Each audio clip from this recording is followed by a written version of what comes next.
ഏയ് നീ ഇവിടെ ഇരിക്ക്. ഞാൻ ഇപ്പൊ വരാം. എന്തേ? നീ കണ്ടില്ലേ ആ ലിനീഷ് അവിടെ ഇരിക്കുന്നത്? ഞാനേ അവനൊരു 4000 രൂപ കൊടുക്കാണ്ട് അവനത് നാട് മുഴുവൻ പറഞ്ഞു നടക്കാൻ. അതിനെന്താ ഓങ്ങളുടെ ഫ്രണ്ട് ഫ്രണ്ടായി വെച്ചിട്ട് ഇത് നാട് മുഴുവൻ പറഞ്ഞു നടക്കണോ? എന്നാ ശരി, ഓക്കെ. ഡാ ആ നീയോ? എന്തൊക്കെയാടാ? നീ വണ്ടി എടുത്തോ? സെക്കൻഡ് ഹാൻഡാ? അതൊക്കെ അവിടെ കട്ടെ. ഞങ്ങൾക്കൊരു 4000 രൂപ തരാനല്ലേ? ഞാൻ ജീപ്പ് ചെയ്തിട്ടുണ്ട് കേട്ടോ. ഇനി നമ്മൾ തമ്മിലേ ഒരു കടവുമില്ല, ഒരു ബന്ധവുമില്ല. അതെന്താടാ അങ്ങനെ? എന്താണോ നിനക്ക് ഞാനൊരു 4000 രൂപ തരാണ്ടെന്ന് എഴുതിയിട്ട് നീ അത് നാട് മുഴുവൻ പാടിയിടണില്ലേ? ഞാനോ? ഞാൻ ആരോടും പറഞ്ഞില്ലല്ലോ. പിന്നെ നീ ആ മഹേഷിന്റെ അടുത്ത് പറഞ്ഞില്ലേ? അതോ?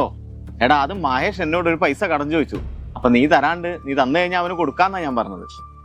അത് മതിയല്ലോ, അവിടെ ഇപ്പൊ നാട് മുഴുവൻ പാട്ടായില്ലേ? ദാ അങ്ങനെയാണെങ്കിലേ നീ എനിക്ക് 4000 അല്ല 4 ലക്ഷം തരാനുണ്ട്. 4 ലക്ഷോ? ഒരു 4000 രൂപ കടം വാങ്ങി ഒരു തോന്നിയാതെ കാണിക്കണം. ആളെ പറ്റുന്ന 4 ലക്ഷം പറഞ്ഞിട്ട് നിങ്ങളിത് എന്താ കാണിക്കണേ?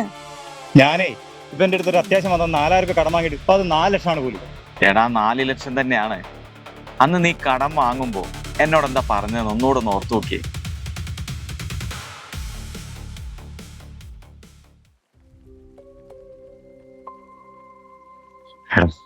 വലിയ ഉപകാരടാ. ഞാൻ ആരോടൊക്കെ ചോദിച്ചു, ഇവിടുന്ന് കിട്ടിയില്ല. നീ തന്നത് 4000 ആണെങ്കിലും എനിക്ക് ഒരു 4 ലക്ഷത്തിന്റെ വില ഉണ്ട്. കുറയ്ക്ക് അത്യാവശ്യ. ആ ശരി,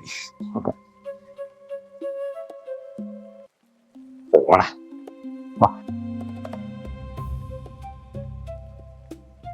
എന്തായിട്ടത്? മൂപ്പരുങ്ങളുടെ അടുത്ത സുഹൃത്തല്ലേ, എന്നിട്ടാണോ അങ്ങനെ? അടുത്ത സുഹൃത്താന്ന് വെച്ചിട്ട് അവൻ പറഞ്ഞു കേട്ടില്ലേ?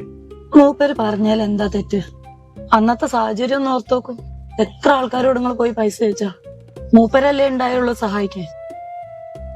2 ആഴ്ച എന്നും പറഞ്ഞു വാങ്ങിയതാ. ഇപ്പൊ അതാ 2 വർഷമായി. അതൊക്കെ മറന്നുപോയോ? ഇതുപോലത്തെ ഫ്രണ്ട്സിനൊന്നും എല്ലാവർക്കും കിട്ടിക്കൊള്ളണമെന്നില്ല. ഇങ്ങനത്തെ സൗഹൃദങ്ങളൊന്നും ഒരിക്കലും വിടരുത്.